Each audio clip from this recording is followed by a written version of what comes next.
اپنے سابق سفیر مسعود خان کی گفتگو سنی جس میں وہ کہہ رہے تھے کہ ایران کے اندر جو رجیم ہے اسے چینج کرنے کا خواہش مند ہے. اور اب اس سے بھی بڑی خبر آ رہی ہے علینا, یہ بہت بڑی خبر ہے جو ہم اپنے ناظرین سے شیئر کرنا چاہ رہے ہیں. اسرائیل دعویٰ کر رہا ہے کہ اسرائیلی خفیہ ایجنسی موساد نے ایران کے قلب میں ایک دھماکہ کے ڈرون اڈا قائم کیا تھا, جو کہ دھماکہ خیز مواد سے بھرے ان ڈرونز کے ذریعے اہم مقامات کو نشانہ بنایا گیا.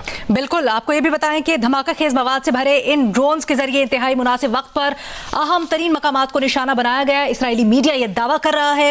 ایران پر حملے کے لیے فضائیہ کے ساتھ ساتھ موساد نے بھی نہایت اہم کردار ادا کیا ہے. اسرائیل نے جو حملہ کیا ایران کے اوپر, اس سے متعلق اسرائیلی میڈیا اب مختلف انکشافات کر رہا ہے, مختلف ڈیٹیلز شیئر کر رہا ہے. اسرائیلی میڈیا نے انکشاف کیا ہے کہ اسرائیلی خفیہ ایجنسی موساد نے حملے کے لیے ایران کے قلب میں, ایران کے دل میں ایک ڈرون اڈا قائم کیا تھا.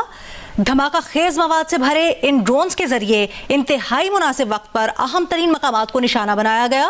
ایران پر حملے کے لیے فضائیہ کے ساتھ ساتھ موساد نے بھی نہایت اہم کردار ادا کیا ہے. اسرائیلی خفیہ ایجنسی موساد جو کہ بار بار اپنے دشمن کے حوالے سے اپنی ٹیکنالوجی کا استعمال کرتی ہے اور پھر فخریہ ان کا کریڈٹ لیتی ہے. آپ کو یاد ہوگا کہ جو حماس کی قیادت تھی, ان کے سیل فونز جو تھے ان کو اڑایا گیا تھا دھماکے سے اور بتایا گیا تھا پیجرز ایگزیکٹلی کہ انہیں نشانہ بنایا گیا تھا. اور اب بتایا جا رہا ہے کہ بہت بڑا دعویٰ یہ کہ ہم نے ایران کے اندر ہی, ایران کے وسط میں بیچوں بیچ ایک ڈرون اڈا قائم کیا تھا اور دھماکہ خیز مواد سے بھرے ڈرونز وہاں موجود تھے جس کی مدد سے یہ پریسیجن سٹرائکس کی گئی ہیں. اب ہم نہیں جانتے کہ اس دعوے میں کتنی سچائی ہے, لیکن بہرحال ان کی جانب سے یہ دعویٰ کیا جا رہا ہے. ایسے میں اتوار کو عمان میں سلطنت عمان کے تعاون سے ایران امریکہ مذاکرات کا ایک دور منعقد ہونا تھا جو کہ چلا آ رہا تھا. اگلا دور اس کا اتوار کو ہونا تھا. اور اب اسرائیلی میڈیا یہ رپورٹ کر رہا ہے, یا آپ کہہ لیں کہ دعویٰ کر رہا ہے کہ امریکہ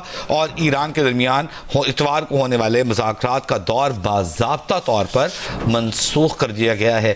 حالانکہ امریکی صدر ڈونلڈ ٹرمپ نے کہا کہ ہم ابھی بھی پر امید ہیں کہ اتوار کو جو ہمارے مذاکرات ہونے ہیں ایران کے ساتھ, اس پہ ہم اس کی طرف we are looking forward to it. لیکن اب بتایا جا رہا ہے, اسرائیلی میڈیا کی رپورٹ ہے کہ ایران اور امریکہ کے درمیان جو اگلا راؤنڈ ہونا تھا اتوار کو سلطنت عمان میں, وہ منسوخ کر دیا گیا. یہ جو اسرائیل کی طرف سے رپورٹس آ رہی ہیں, اسرائیلی میڈیا دعویٰ کر رہا ہے, وہ بہت بڑا دعویٰ ہے. اور اس سے متعلق اگر ہم کسی عسکری ایکسپرٹ کو لے سکے تو ہم جاننا بھی چاہیں گے, بلکہ انٹیلیجنس ایکسپرٹ کو لے سکے تو ہم سمجھنا بھی چاہیں گے کس طرح سے یہ سارے محرکات ہوتے ہیں. یہ اسرائیلی میڈیا دعویٰ کر رہا ہے کہ یہ جو حملے ہوئے ہیں, جس سے متعلق ہم بھی صبح سے وجہ ڈسکس کر رہے تھے کہ کس طرح سے اتنی پریسائز سٹرائکس ہوئی, کیونکہ کافی ڈسٹنس ہے.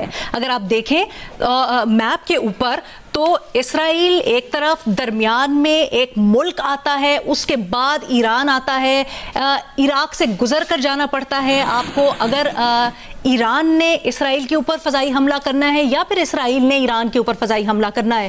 یہ بہت تقریباً میرا خیال ہے 1000-2000 کلومیٹر کا فضائی فاصلہ بنتا ہے. اس کو ہم چیک بھی کروا لیں گے تجزیہ کاروں سے, تو بڑا مشکل ہے. یہ دیکھیں آپ اسکرین کے اوپر جو فلائٹ ریڈار دیکھ رہے ہیں, اس سے کچھ اندازہ لگا سکتے ہیں. اب اسرائیلی میڈیا اس سے متعلق دعویٰ کر رہا ہے کہ اسرائیلی خفیہ ایجنسی موساد نے حملے کے لیے ایران کے درمیان, ایران کے ہارٹ میں درمیان بیچوں بیچ ایک ڈرون اڈا قائم کیا.